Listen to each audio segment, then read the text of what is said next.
प्रति रत्नर समय सीमा धारण करिवार जौहर प्रभावटा जेतिक दिन पर्यंत रही किंचित भाव उपशम कराए।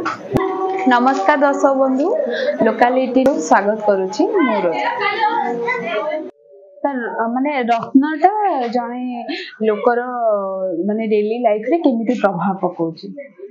रत्न धारण करने द्वारा शारीरिक दिगरे आरोग्य कराए, कर्म क्षेत्र में उपजुवार विघ्न निवारण कराए,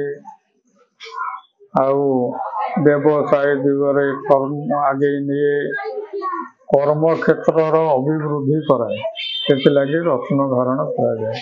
सर, रत्न जने लोकर किंबा गोटे पिलार भी हो भविष्य वर्तमान एवं अतीत केमिति निर्धारण करे? प्रति रत्नर समय सीमा धारण करिवार जो ग्रहर प्रभावटा खराब रहिला से ग्रहर प्रभाव थिबा पर्यंत रत्न धारणर फलप्रद कराए।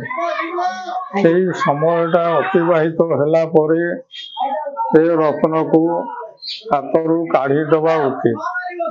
से रत्न को समय सीमा निर्धारणर पर समय पर्यंत धारण कले रत्नर प्रभाव द्वारा पिलार हो बा वयोज्येष्ठ व्यक्तिर हो अनिष्ट सृष्टि कराए। जदि जने गोटे ग्रह पिंधुची सॉरी रत्न गोटे पिंधुची आ सेटा को से माने सेटा कोन तार टाइम टू टाइम ताको चेंज करिया पड़े ना?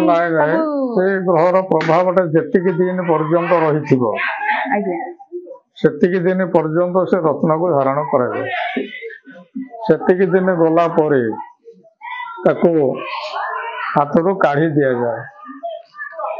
जदि सेटा से न करंती माने तांको जदि प्रॉपर गाइडेंस न मिलला जदि से जदि न करि थांती तन तांगर कोन पूजा माध्यम द्वारा समानको कर्म क्षेत्र रे बाधा निवारण करा जाए।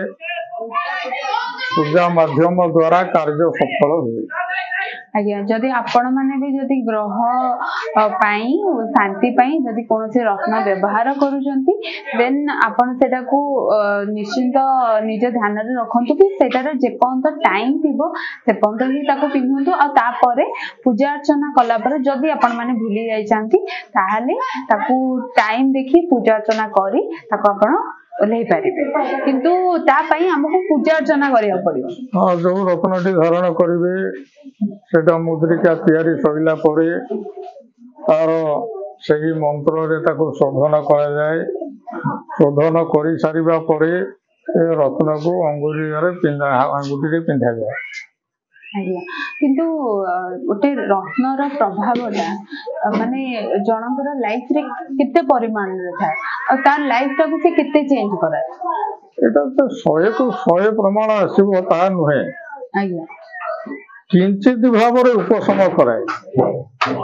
किंचित भाव पूर्ण मात्रा रे उपशम नुहे।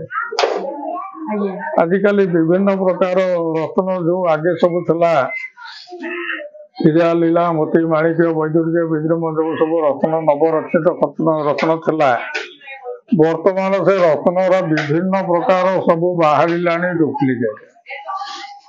तेणु ये जो डुप्लिकेट रत्न आजिकल सब बाहर माणिक्य देखला बेलू ओरिजिनाल माणिक्य ना तार डुप्लिकेट माणिक्य बाहर तार फलप्रद कौट आसो रत्न धारण कले फलप्रद ना।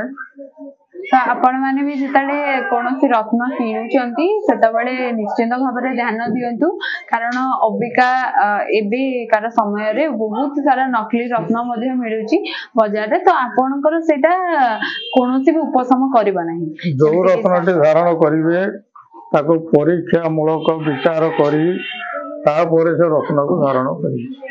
रत्नर परीक्षा केमिति कराती? रत्न परीक्षा तांकर सब रत्न टेस्ट होउती जोठी कंप्यूटर माध्यम रे करा जाउती। सेठी सब रत्न टेस्ट करिवे जदि टेस्ट रु सेटा ओरिजिनल बाहरिला ताहले ताको धारण करिवे। ଆଜ୍ଞା ଯେତେବେଳେ କୌଣସି ଲୋକ ଯଦି ଆପଣଙ୍କୁ ଗୋଟେ ରତ୍ନ ଆଣିକି ଦେଲେ ଆଉ ସେଟା ଅରିଜିନାଲ ଡୁପ୍ଲିକେଟ ଆପଣ ଜାଣିପାରିବେ? ନା ସେଟା ଦେଖିଲେ ଜଣା ପଡେନି, ଟେଷ୍ଟରୁ ଜଣା ପଡେ। ଓକେ ଓକେ ତ ଆପଣ ସଦାବେଳେ ସିଓର ହୁଅନ୍ତି ଯେ ଏଇଟା ମାନେ ଟେଷ୍ଟ ରିପୋର୍ଟ ଦେଖି ସାରିଲା ପରେ? ଆଜ୍ଞା ଆଜ୍ଞା। ହଁ ତ ଯେପରି ସବୁ ଜିନିଷର ଟେଷ୍ଟ ରିପୋର୍ଟ ଥାଏ ସେମିତି ପଥର ମାନଙ୍କର ରତ୍ନ ମାନଙ୍କର ବି ଟେଷ୍ଟ ରିପୋର୍ଟ ଅଛି। ତ ଆପଣ ଯେତେବେଳେ କୌଣସି ବି ଜାଗାରୁ କିଣୁଛନ୍ତି ସଦାବେଳେ ୟା ପ୍ରତି ଧ୍ୟାନ ଦିଅନ୍ତୁ ଯେ ସେଟା ଆପଣଙ୍କ ପାଇଁ କ୍ଷତିକାରକ ନ ହଉ କିମ୍ବା ଆପଣଙ୍କର ଯୋଉ ଜିନିଷଟା ଆଣୁଛନ୍ତି ସେଟା ପ୍ରତି କ୍ଷେତ୍ରରେ ମାନେ ଭଲ ହିଁ ବାହାରୁ। ତ ୟା ପ୍ରତି ଧ୍ୟାନ ଦିଅନ୍ତୁ। କଟକରୁ ରୁଜାଲିନ ଦାସଙ୍କ ରିପୋର୍ଟ, ଲୋକାଲିଟି।